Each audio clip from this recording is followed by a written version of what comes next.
family trapped on the second floor of their apartment captured the sea swallowing their town. They were certain they'd die, they said. The mangled wreckage of the crash which claimed the lives of 5 of its occupants.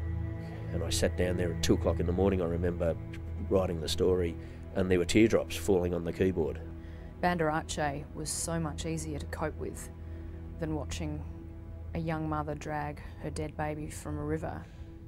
For anybody in this business, if you're dealing with something that is shocking, that is ghastly, that is heart-wrenching, don't leave it inside you. It doesn't matter whether your involvement in news is as a journalist, a camera operator, producer or an editor. All of us will be exposed to trauma, and during our careers, quite a lot of it.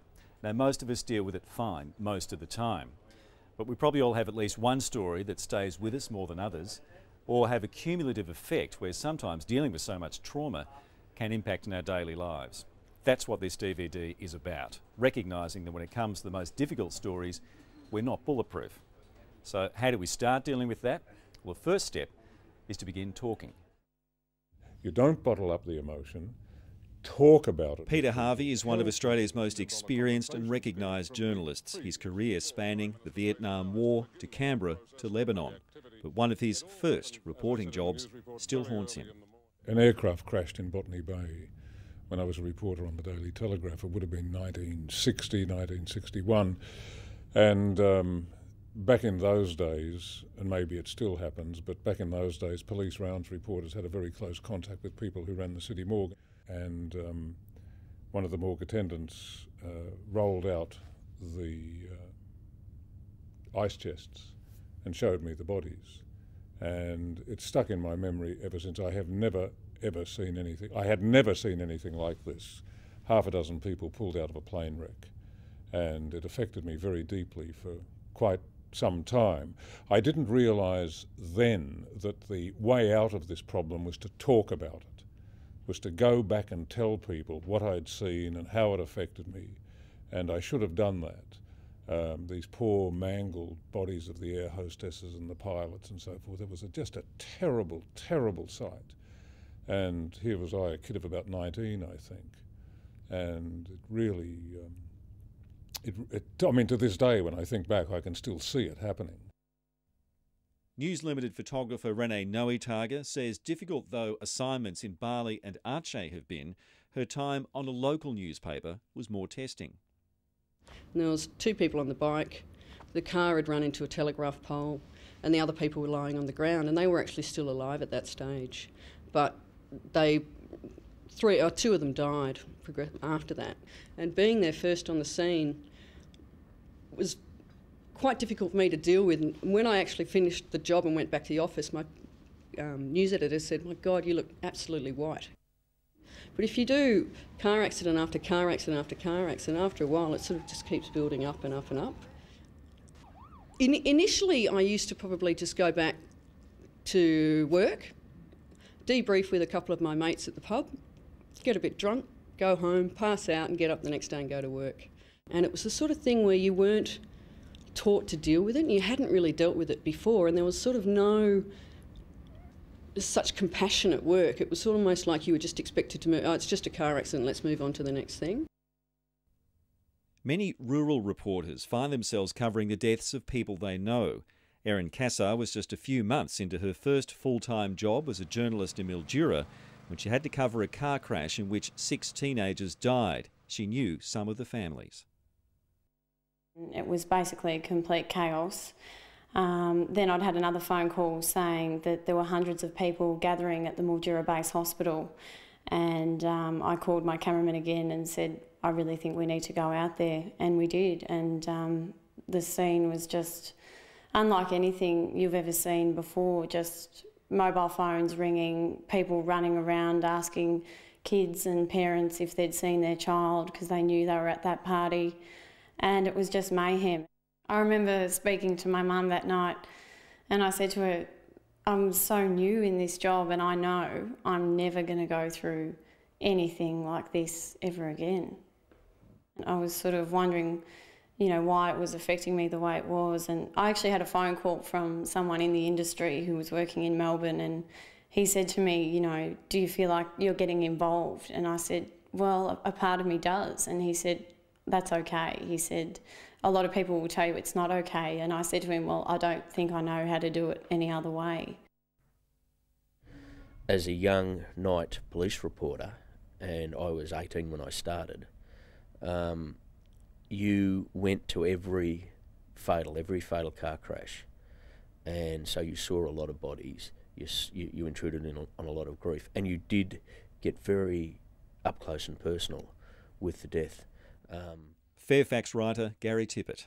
And you learn those coping mechanisms of cynicism and black humour as a sort of a protective wall for yourself. And you can't be a real good journalist if you're apart from what you're writing about. If you have that cynicism and that barrier, then you can't be empathetic. What many in the industry call death knocks, Gary calls intrusions, and they can be difficult for the families and the journalist who approaches them. And the car crashed. 2 boys in the back seat were killed. The car split in half. And we decided to follow the story, and part of the story was to do the intrusion. Bad luck, bad timing, stupidity. I turned up at the door of these people on the day of the funeral, and they were having the wake.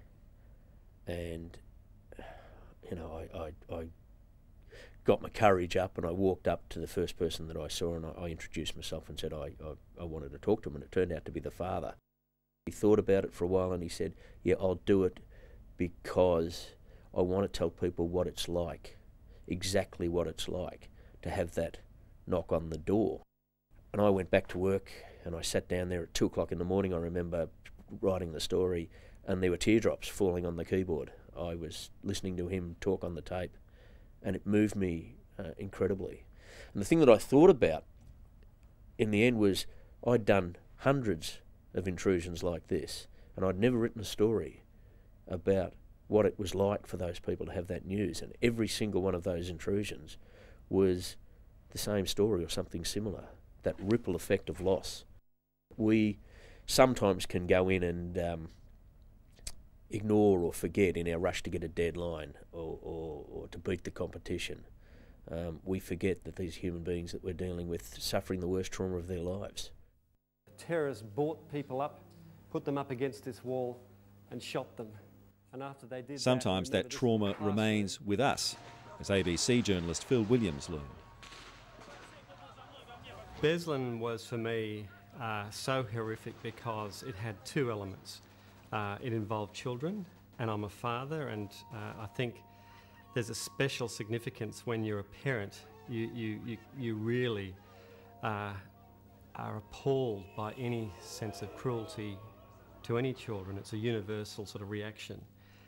And the other element of it was that there was personal danger, that there was a lot of gunfire, the mortar fire.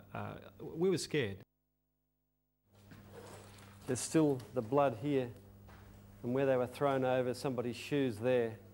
It just beggars belief. I mean, how these people could have possibly thought that their cause would be enhanced by murdering these people, and murdering not just adults, but children inside a school.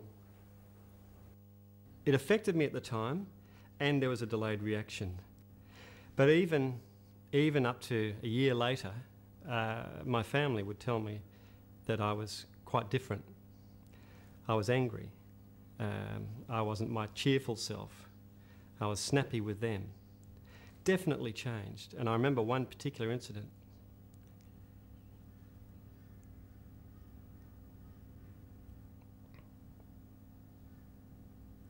One incident with my daughter when I was sitting at a computer at home and she came up behind me, 12-year-old girl, and just playfully grabbed me from behind and went, boo. And I just grabbed her hand and just yelled at her. I said, don't ever do that again. Really just screamed it at her. Completely out of character. She was shocked. She ran upstairs and was so frightened she just hid under the blankets of a bed. And I knew that I'd stepped over a line there, that this had really affected me, you know, more than I had thought. You know, the smell of dead bodies didn't take long, you know. We were there a couple of days after it happened, and in fact, when we landed at the airport, you could smell it. And the airport from the town is, 10 or 12 k's out of town, and you could smell it. It was putrid. The first night we were there was 2 or 3 in the morning. There's massive aftershock in staying in the governor's residence. The chandelier just started shaking. Everyone woke up screaming, running out. So the pressure during major assignments like the Boxing Day tsunami can be relentless. And Channel 7 cameraman Rob Brown says sometimes it's loved ones who bear the brunt of that. Yeah, I tend to find I'm a little bit short with certainly my wife, because limited time. She always says I'm talking too fast. Can you slow down? It's just the amount of stress that you're under at the time to try and get everything completed within the day and planning for the next day. And normally, my wife bears the brunt of any of my frustrations. So yeah, it's not much fun for her.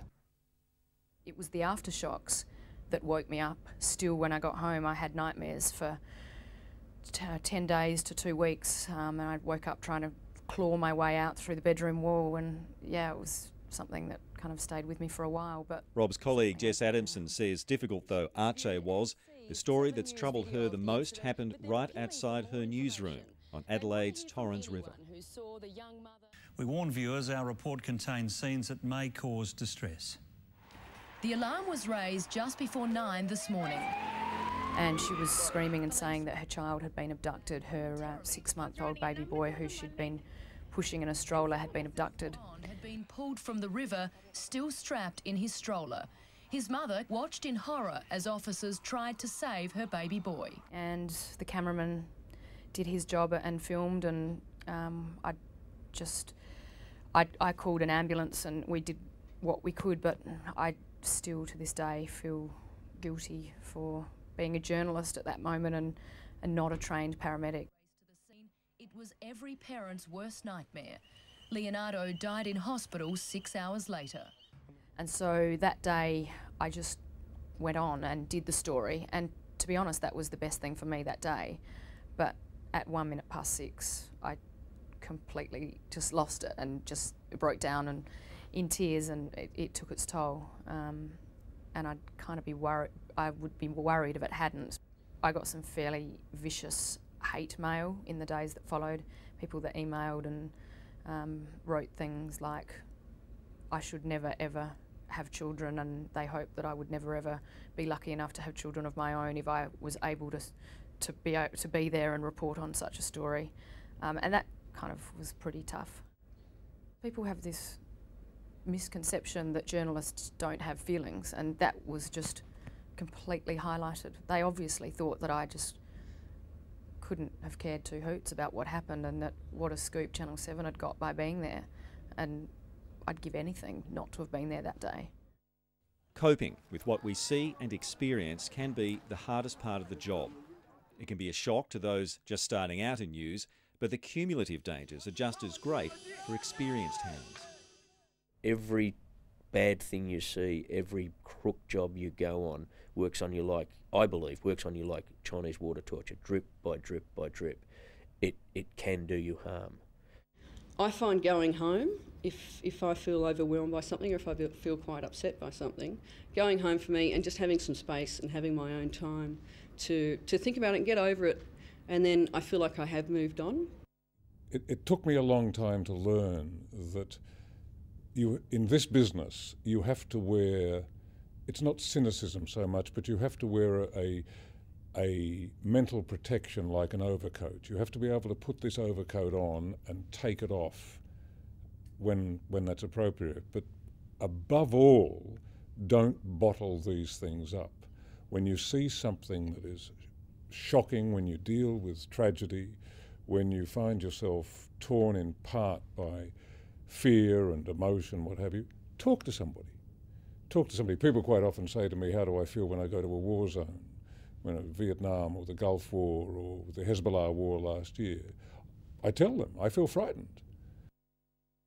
TUE's Program Director Greg Burns understands how trauma can affect his staff. As a radio reporter, he covered events such as the first Bali bombing.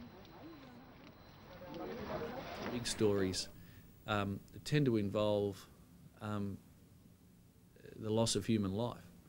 So for a young journalist to earn their stripes on a big story, they're going to be surrounded with pretty traumatic images, and they feel obliged and gun-ho and to get in there and do it.